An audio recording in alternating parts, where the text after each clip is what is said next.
respeito ao Parque de Cambuquira, a gente também fez um levantamento histórico. A demanda de Cambuquira, que a gente recebeu na promotoria, ela tem dois momentos. Primeiro, a gente foi demandado pelo promotor de justiça. Ele gostaria de saber o estado de conservação desse parque.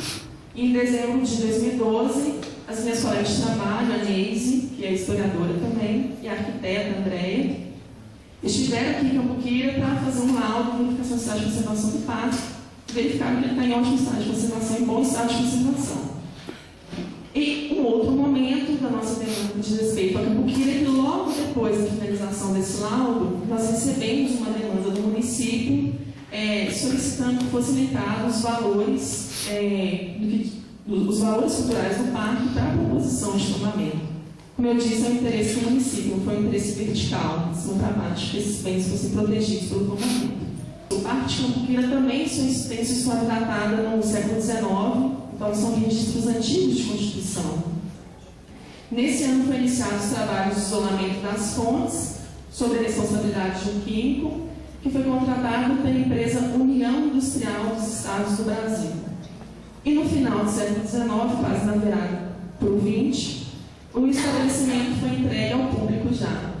Então também já estava sendo utilizado no século XIX. Originalmente a entrada do Parque de Cambuquira era chamada Casa dos Corpos. É interessante como esses nomes são dados pela própria população, esses registros.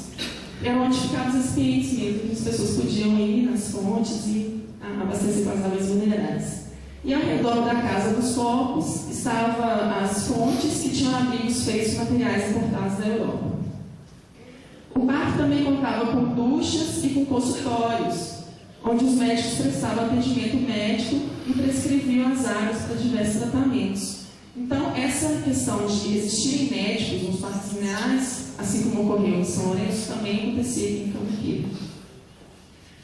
O parque, além das fontes, o Parque das Águas daqui também possui outras construções, entre elas o balneário. Então, a gente também está considerando como um complexo de fruição pública, com diversos bens de interesse para a comunidade.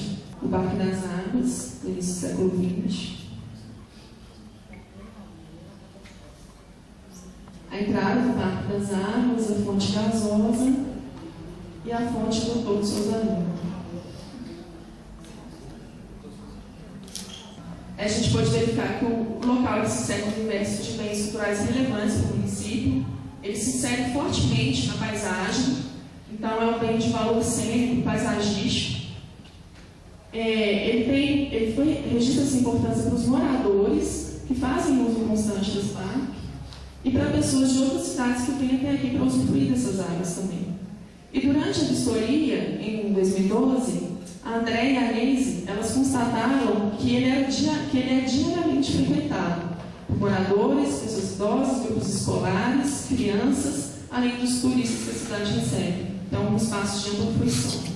Quais são os valores que a gente considerou? O valor histórico, então, de antiguidade, como eu já tinha mencionado. O valor arquitetônico, muito em função das construções dos balneários, mas também em função das fontes também, que tem toda uma... Eu não gosto de usar a palavra evolução, mas tem toda uma mudança ao longo do tempo da arquitetura dessas fontes. Pelas fotos eu pude acompanhar isso bem. O valor evocativo, ele se relaciona com a capacidade que os bens têm de permanecer na memória das pessoas, de estar vivo, de pulsar, de estar presente nas ações e no interesse daquela comunidade. Possui valor ambiental, paisagístico ou cênico, como eu tinha dito antes, são bens que se inserem fortemente na paisagem.